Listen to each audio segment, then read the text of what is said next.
Hey everyone, welcome to the 2018 Brain Health Online Summit and Training Series.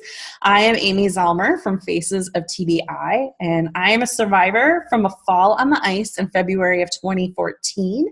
And myself, along with Dr. Jeremy Schmoe from Minnesota Functional Neurology, we saw a need in the brain injury community for more training and education on alternative healthcare methods and modalities for those suffering from the lingering effects of brain injury.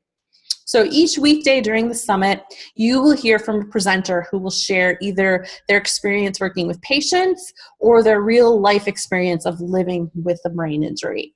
So today I'm here with Dr. Schmoe, and Jeremy is a Minnesota doctor and owner of Minnesota Functional Neurology and Chiropractic.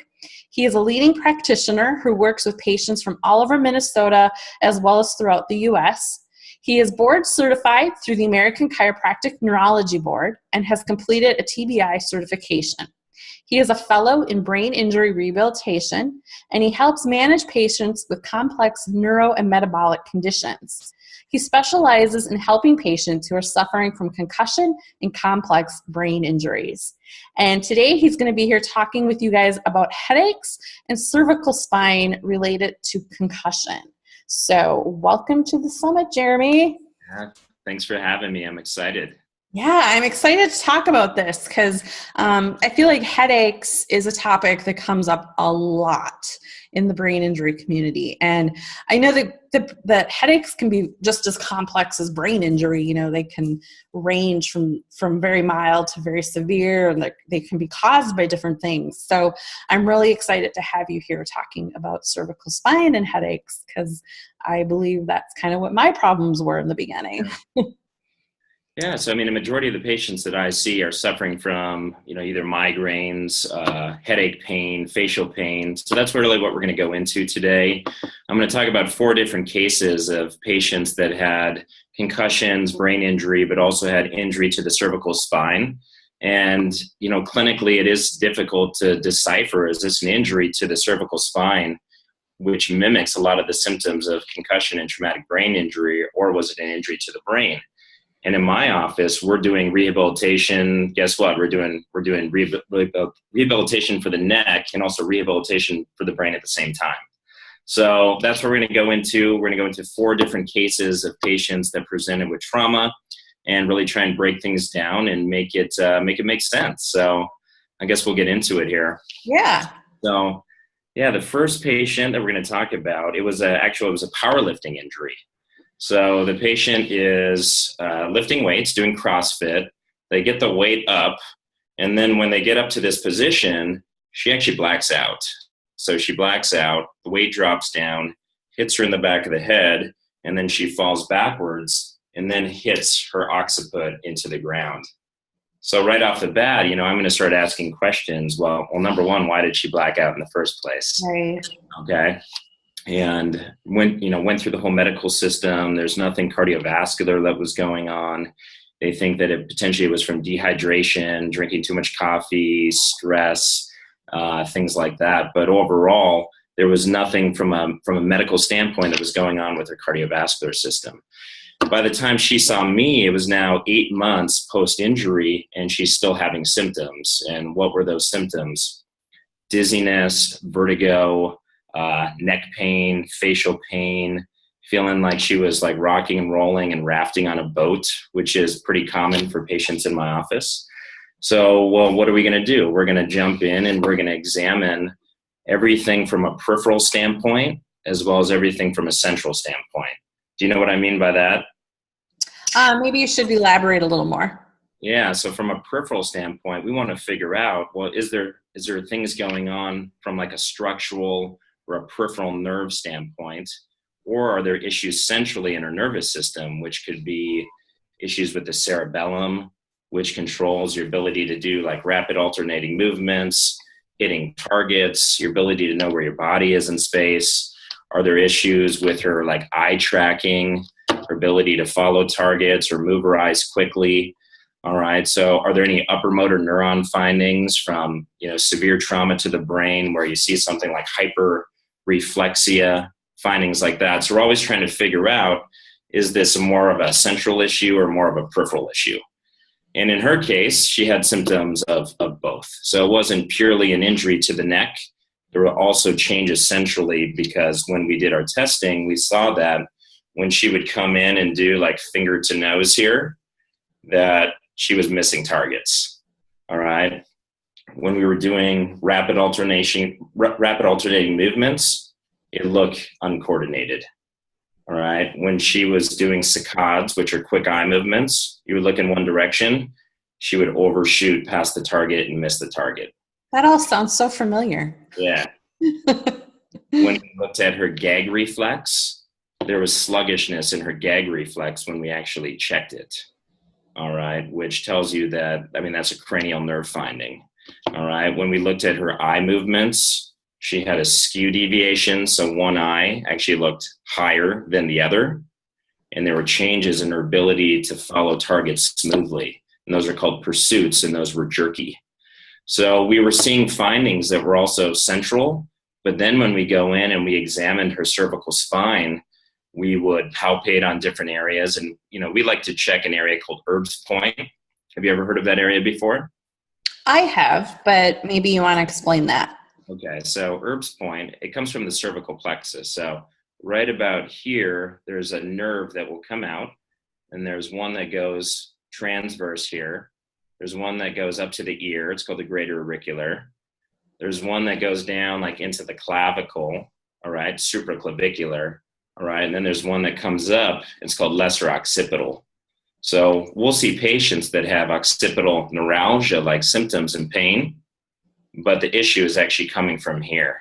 So with trauma, when you get a hit or you get rotation to your head or neck, there's some shearing and some force that gets put into these nerves here. And this area right here can develop what's called neurogenic inflammation, where basically there's inflammatory mediators that get spilled in around the nerve, and then there's changes in the pH, and it becomes more acidic, and then those nerves start firing spontaneously. So the actual headache pain that people could have could be coming from a sensory peripheral cutaneous nerve, and there could be like no weakness in the head or neck. It's just coming from inflammation in that area there. So one of the ways that we were able to check and see if, is this purely an issue with the nerve here, is we apply a topical agent called Prologel, which alkalizes the environment.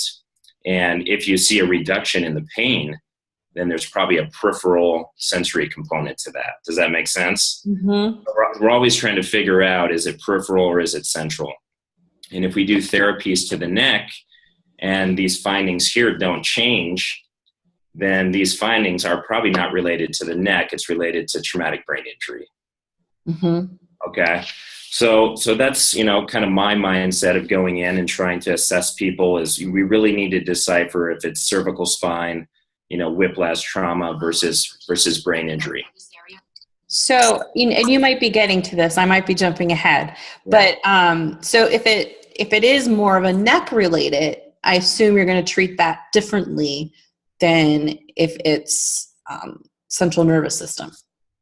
Correct. So if it's a more of a central nervous system issue, we're going to be doing rehabilitation to whatever findings that we see. So if we see, more issues with balance or issues with eye tracking or vestibular function, the vestibular system is a system that lets you know where your head and eyes and neck are in space and where your body is in space. We're going to be doing rehabilitation that's more tailored towards those systems compared to, say, manual therapy to the cervical spine.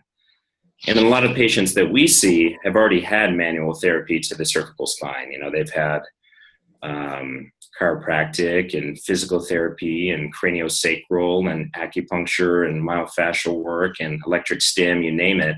Those are all basically modalities that are, targeting more of a peripheral component.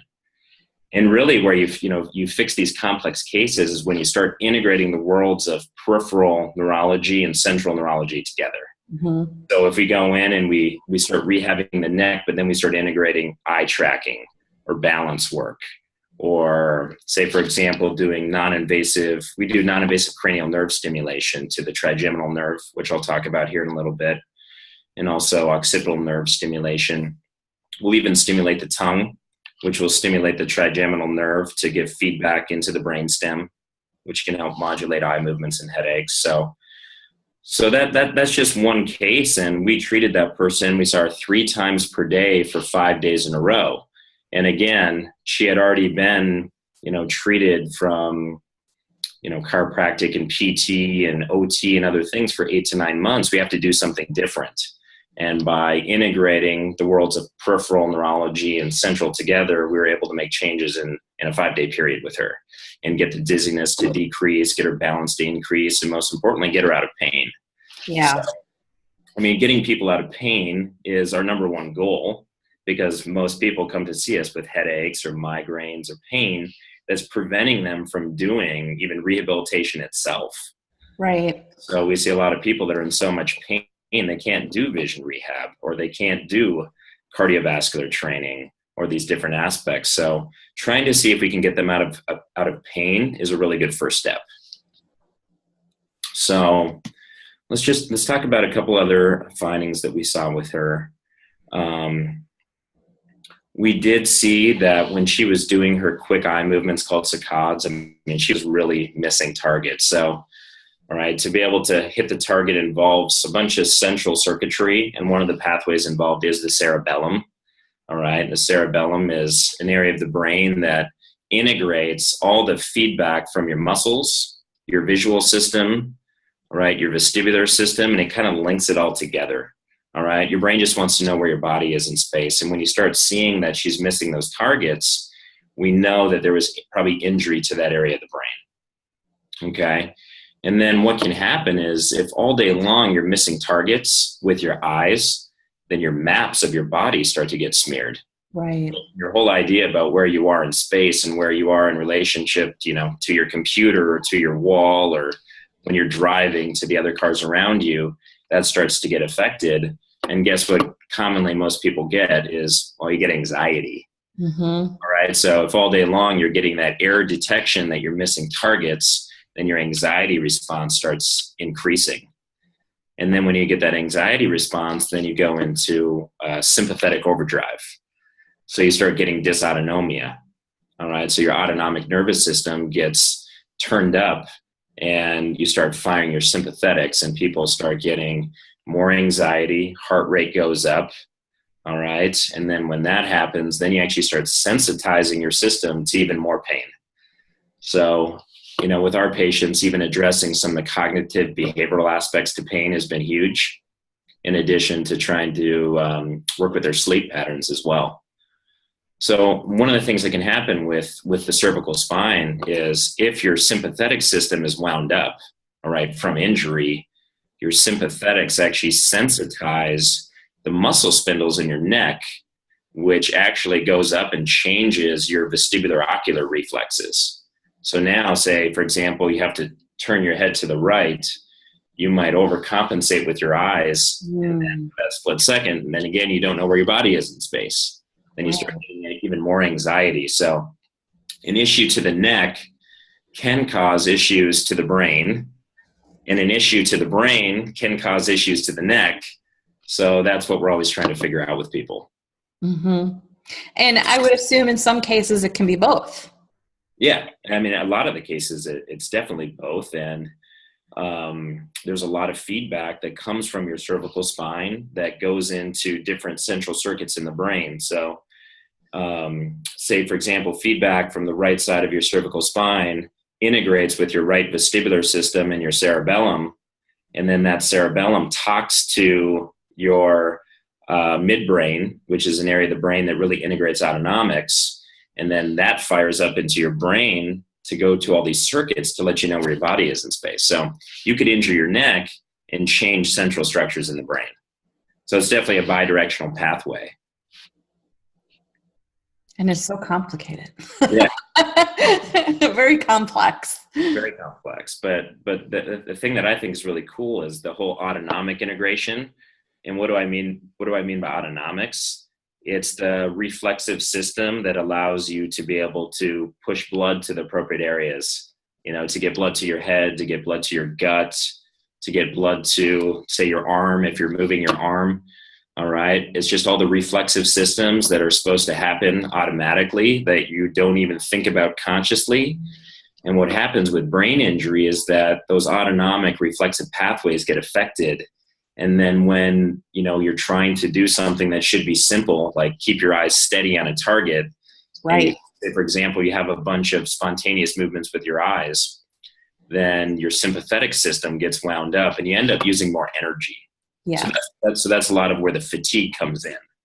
All right. So the fatigue can not only be like, peripheral from you just have fatigue in your muscles in your neck, but it can be from changes in the brain.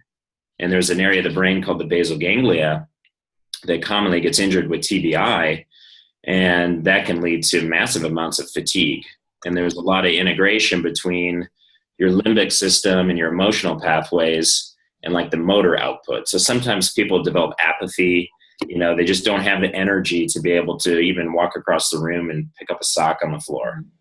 All right. And that's something very common that we see with patients. But by combining, physical rehabilitation of the body with vestibular rehab and non-invasive stimulation, vision rehabilitation and cognitive work, as well as nutrition, you can really start to improve people's function and get them back doing the things that they want to do. I just remember when you helped clear up my dizziness, the dizzy and balance stuff, like that was profound at how much it freed up my energy. Yeah. Like, because my body was constantly trying to figure out, am I standing? Am I sideways? Where am I? And then when it didn't have to think about that, I had so much more energy. I mean, it was absolutely profound how much more energy I had.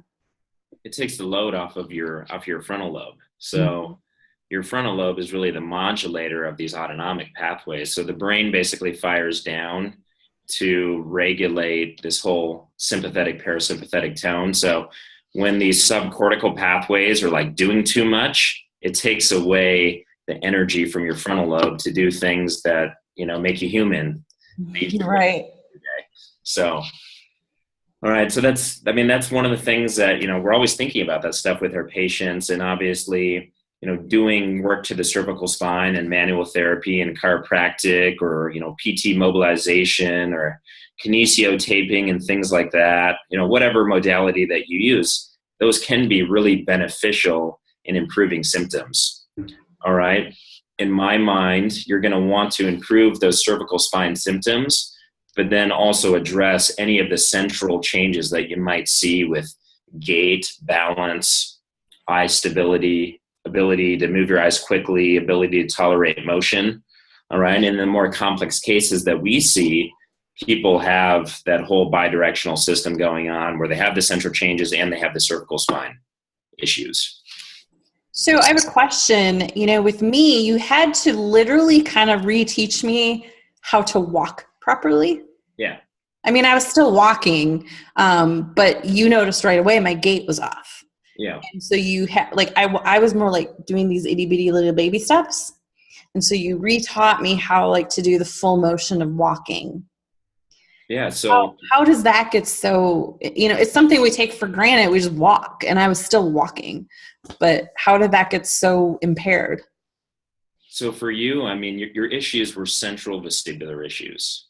All right. You had changes to your vestibular ocular reflexes. It wasn't just an injury to your neck.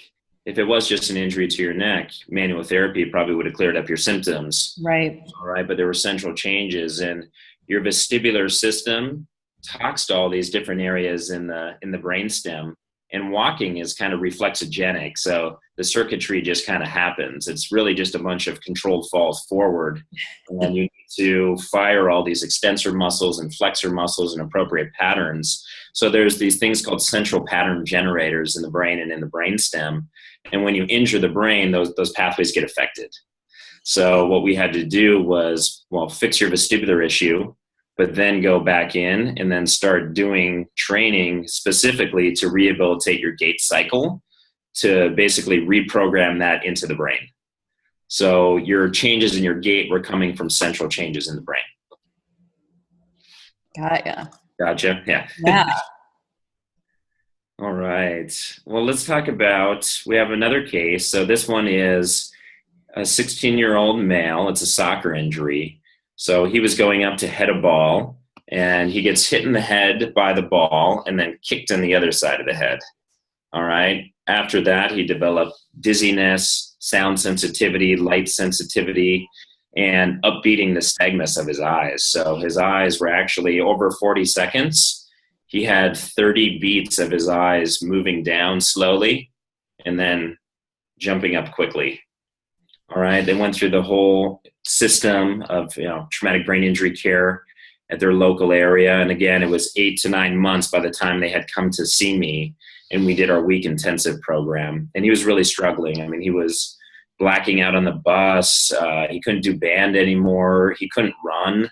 All right. When you have to run, I mean, there's a lot of movement of your head up and down. So with that nystagmus that he had, he just couldn't tolerate the motion. So that's an example of, obviously he has headaches and he has these symptoms and he has, issues with his cervical spine.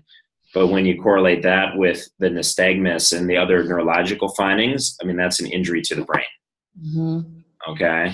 Some of the other things that we saw were when we had him do eyes closed, head posterior, he would fall straight backwards. All right. And then when we would go and hit his reflexes, like his L4 reflexes on his knee, we would hit them and then they would just swing. Those are called pendular reflexes. Oh, wow. From an injury to the cerebellum. You mean opposed to like a reflex is normally like a really rapid. It would come up and then come back, but you would hit his reflexes bilaterally in his legs, and then they would sit there and they would just swing. Wow. Like that. All right. So those are from changes in tone to his actual leg muscles themselves. All right. He also had ataxia. So when he would walk, his gait was very uncoordinated and he was falling off to one side. All right. And then doing motions like this and finger to nose, he was dysmetric. So not only does he have issues with sensitization of his greater occipital nerve, he also has issues with his cerebellum. And with that, the cerebellum helps gate your ocular motor and your eye movements. So there's a lot of modulation that occurs from the cerebellum, not only to control gait and spinal tone and neck tone, but that area fires to help regulate how your eyes track appropriately. All right. So with that, he had motion of his eyes moving up because he injured his cerebellum. Mm-hmm. All right. Within 5 days, so we saw him 3 times per day for 5 days in a row. We were able to make improvements where we cut his nystagmus in half. Wow. So that was decreased in half. He still had light sensitivity, still had sound sensitivity. We were able to get him to stand steady with his head posterior. All right. And we did follow-up care with him throughout the year. And as of this last week, his mother says that he's 90% improved. That's awesome. So once he started doing his work with us, it wasn't immediately that within 5 days, it was like flipped around. But what I see is once we start working with people, we get them doing the right specific exercises and we get them moving in the right direction.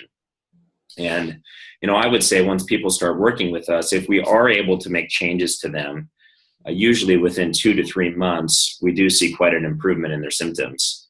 And then I still see that we are checking in with them for over, usually about a year. And we still see that, around that year period, they might have symptoms, but overall they're way more functional than when they were before. Mm-hmm. So, and again, that was 8 to 9 months post-injury, and they weren't seeing any improvement. Like he was only getting worse. So. And I think that's where I was at when I saw you too. Like I had kind of progressively kept getting worse. Yeah. So, with these central systems, you got to give it the right rehabilitation to get things to integrate together. And sometimes it just doesn't do it on its own. Mm-hmm. So you have to give it a little bit more. And the brain likes repetition, frequency, intensity. The exercises have to be specific to what areas of the brain are dysfunctional. Right. And then you get that, then you start building that plasticity and then you start making changes. So for me, with working with headaches and neck pain, doing, physical medicine and rehabilitation exercises, that's what we start with first. But then we also think it's very important to run labs and look at any underlying issues that might be going on. And by labs, you mean blood work? Blood work. So just look, because you could have issues prior to even getting your concussion.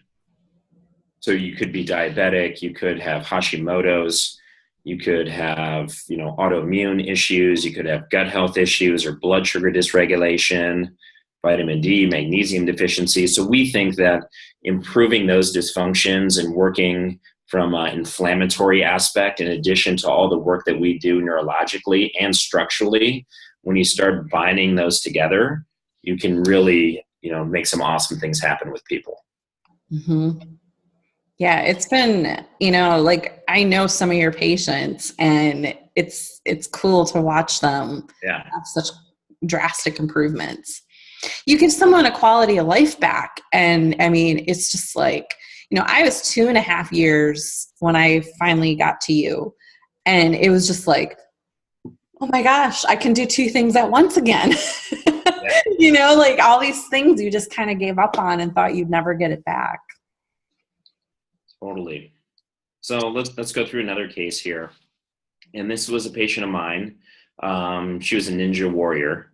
So during the Ninja Warrior show, she's, running across, doing some crazy thing, and falls and hits her head moving straight forward.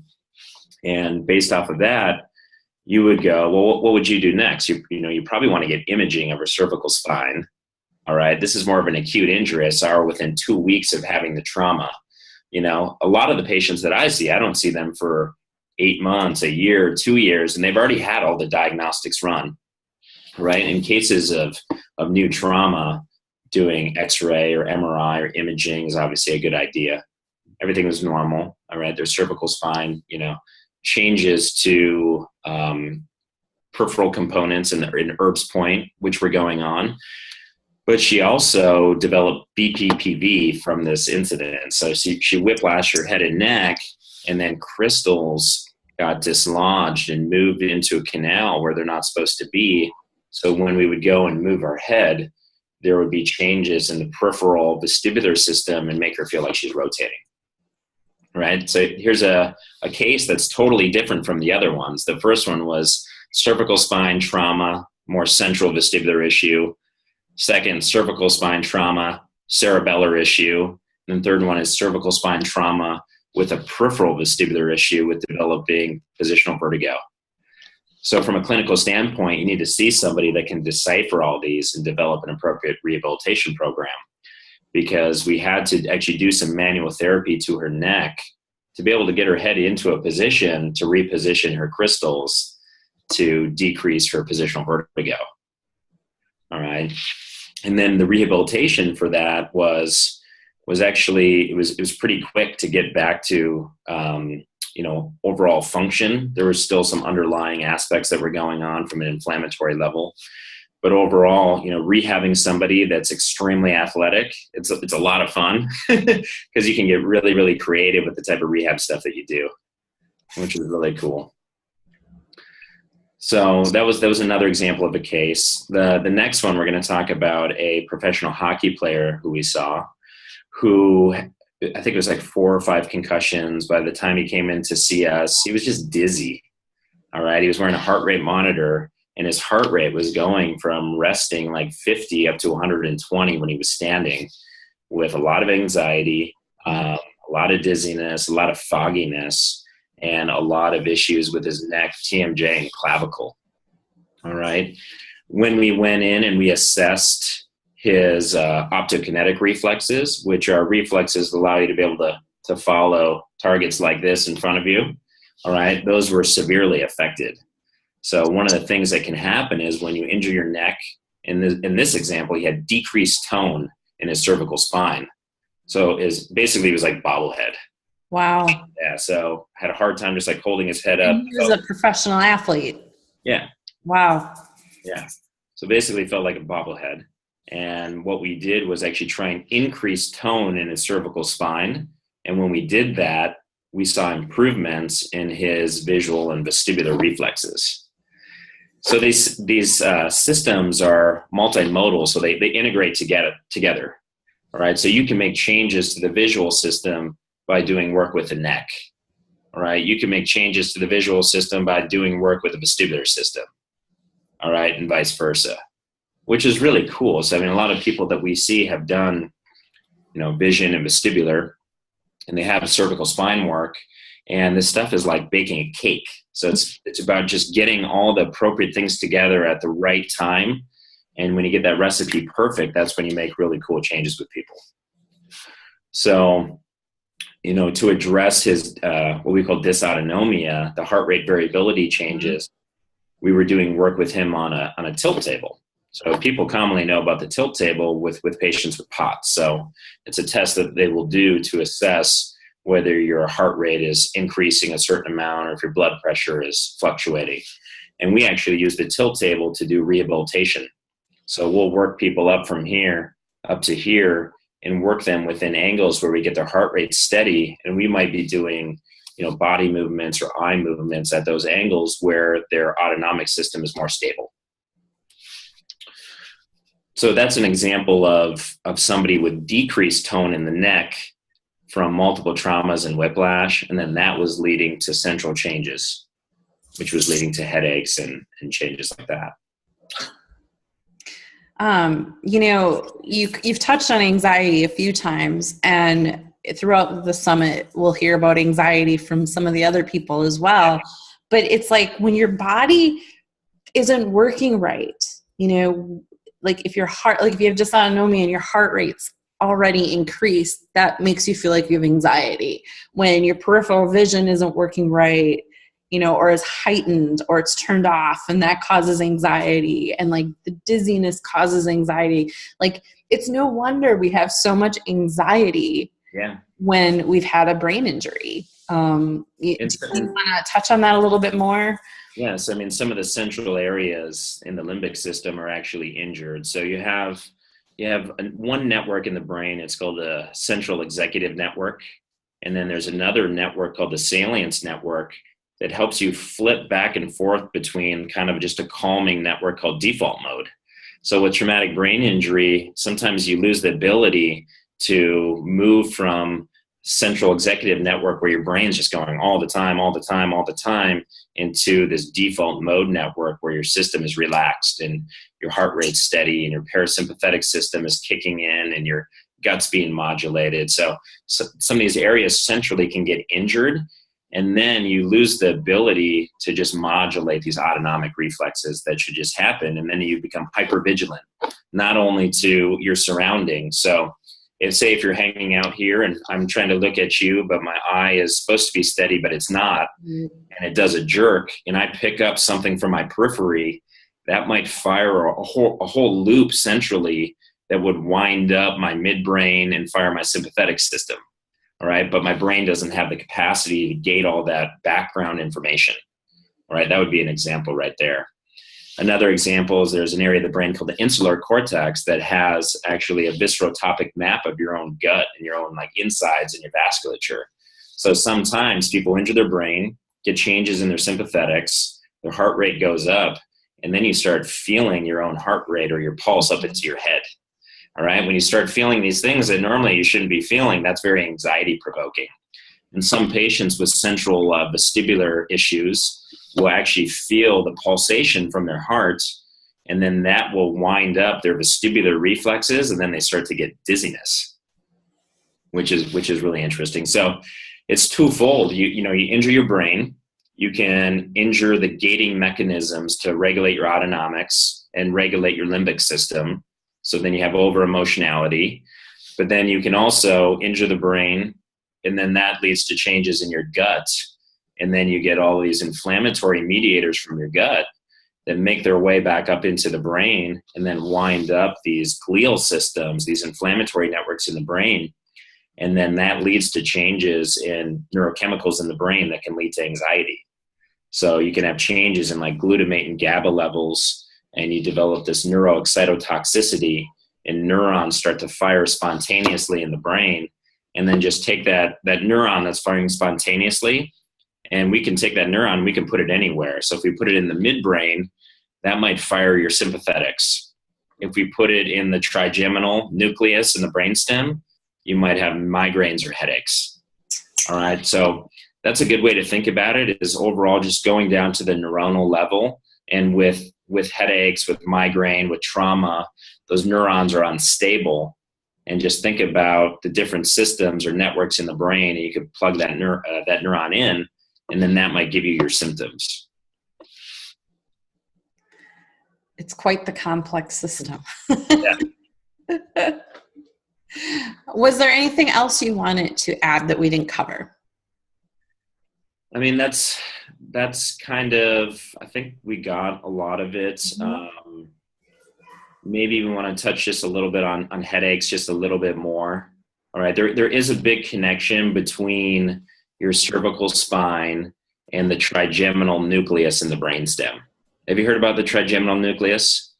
So that's a nucleus. I don't remember. It's the longest nucleus in the brainstem.